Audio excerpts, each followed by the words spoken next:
Hello అందరికీ welcome to Pallavi natural talks. అందరూ ఎలా ఉన్నారు? నేనైతే చాలా బాగున్నాను. మీరందరూ బాగుండాలని మనస్ఫూర్తిగా కోరుకుంటున్నాను. నా ఆఫ్టర్నూన్ రొటీన్ చూసేయండి. మనం కప్పుకునే దుప్పట్లు ఉంటాయి కదా, అవి నానబెట్టాను. ఎందుకంటే పిల్లలకి ఫీవర్, దగ్గు, సర్ది అయ్యాయి. ఇప్పుడు అందరికీ వైరల్ ఫీవర్స్ వస్తున్నాయి కదా.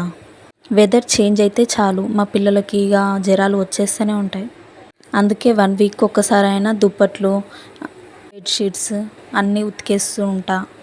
మా హస్బెండ్ని అడిగితే మాత్రం అస్సలే నాకు మాత్రం ఈ పని చెప్పకు అని చెప్తాడు.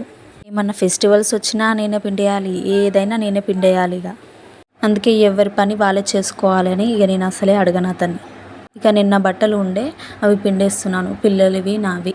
మా బాబు అయితే ఏ పని అసలు చేయనియడు. అందుకే మా బాబుకి ఏమో దానిమ్మకాయ కోసిచ్చి గిన్నెలో వేసి కూర్చో అని తినమని ఇచ్చేసా. మా బాబు తింటూ ఉంటే నేను తొందరగా బట్టలు ఉతికేసాను. రోజు ఆఫ్టర్నూనే పిండేస్తా, ఎందుకంటే ఆఫ్టర్నూన్ అయితేనే ఎండ వెళ్తుంది కదా. మనం బట్టలకి డెటాల్, కంఫర్ట్ ఇలా ఏమీ వేయకుండా ఎండలో వేస్తే చాలు, వాటికి ఉన్న బ్యాక్టీరియా మొత్తం పోతాయి ఎండలో. అందుకే ఎండ వెళ్తే మాత్రం నేను కంపల్సరీ ఏమీ వేయకుండా ఎండలోనే ఎండబెడతాను బట్టలు. ఒకవేళ వర్షాలు పడుతూ ఉంటే అప్పుడు కంఫర్ట్ వేసి ఇంట్లో ఆరబెడతా. వర్షాలు వచ్చేటప్పుడు ఒకవేళ కంఫర్ట్ వేయకపోతే ముక్క వాసన వస్తాయి, అసలు ఉతికినట్టు ఉండవు, అసలు మనకు వేసుకోవడానికి కూడా అసలు నచ్చదు స్మెల్కి. ఆ బాబు ఏమో వాటర్ కూడా పట్టనిస్తలే, నేనే పడతా అంటే సరే పట్టు అని ఇచ్చేస్తా ఇక పైపు. ఈ చీరకి టజిల్స్ వేద్దామని మెటీరియల్ మొత్తం తెప్పించి కూడా 2 months 3 months అవుతుంది. కానీ ఈ పిల్లలతో అస్సలు కావట్లేదు, టైం ఉండట్లేదు, అసలు వేయనియ్యరు. ఫస్ట్ నాకు మెడలు గుంజడం, నడుములు గుంజడం ఇట్లా అవుతుంది. అందుకే అసలు చిన్నగా వేసుకుందాంలే అన్నట్టు ఆగిన. ఇప్పుడు పిల్లలు పడుకున్నారు, ఇంకా స్టార్ట్ చేద్దాం, కొంచెమన్నా వేసుకుంటే అవుతుంది కదా అని స్టార్ట్ చేసా. మరి బయట ఇచ్చుకోవచ్చుగా, అంత రిస్క్ ఎందుకు అని అంటారా? బయట ఇస్తే 250, 300, 350 ఇలా అడుగుతున్నారు. ఇంట్లో ఉండి కొంచెం ఒక్కరోజు కాకపోయినా 2-3 డేస్లలోనన్నా వేయలేనా అన్నట్టు స్టార్ట్ చేసా. చెయ్యను అంటే ఏది చేయబుద్ధి కాదు, అదే చేస్తూ ఉంటేనే ఆ పని చేయగలుగుతాం. అయినా మన శారీకి మనం టజిల్స్ వేసుకుంటే ఆ శారీ కట్టుకున్నప్పుడల్లా, అవి చూసినప్పుడల్లా ఎంత మంచిగా అనిపిస్తుంది. ఈ టజిల్స్ నేనే వేసుకున్నా, ఇప్పుడు ఎంత కష్టపడ్డా కానీ అప్పుడు అవి చూడగానే చాలా మంచిగా అనిపిస్తుంది. అసలు అంత రిస్క్, మనం ఇప్పుడు కష్టం మొత్తం అప్పుడు పోతుంది. ఈ శారీ మా పెళ్ళప్పుడు తీసుకున్న శారీ. తల్లి చీర, పతానం చీర, లగ్గం చీర అంటారు కదా, ఇది నా లగ్గం చీర. పతానం చీరకి టజిల్స్ వేశాను, అది 2 days పట్టింది దానికి. ఈ శారీకి వేసేవరకు ఇంకా ఎన్ని డేస్ పడుతుందో తెలియదు. అయితే శారీ గ్రీన్ అండ్ ఆరెంజ్ ఉంది కదా, అందుకే green and orange silk threads తీసుకున్నాను 2.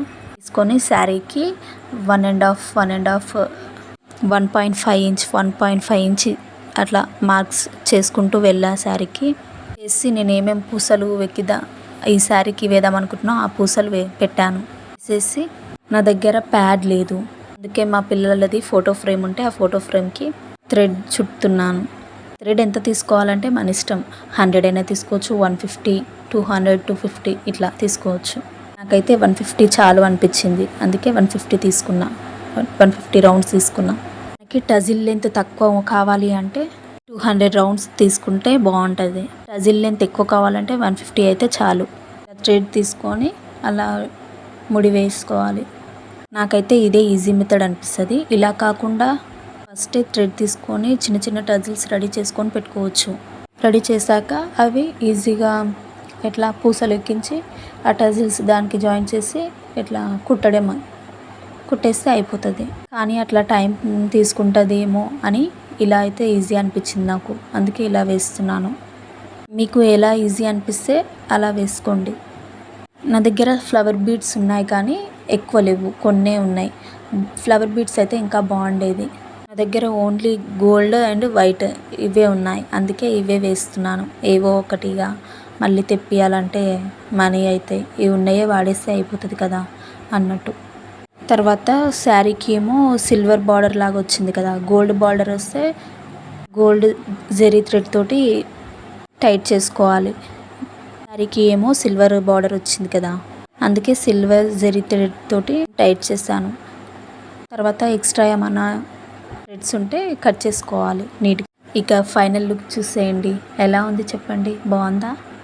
నా వీడియో నచ్చితే లైక్ అండ్ సబ్స్క్రైబ్. బాయ్.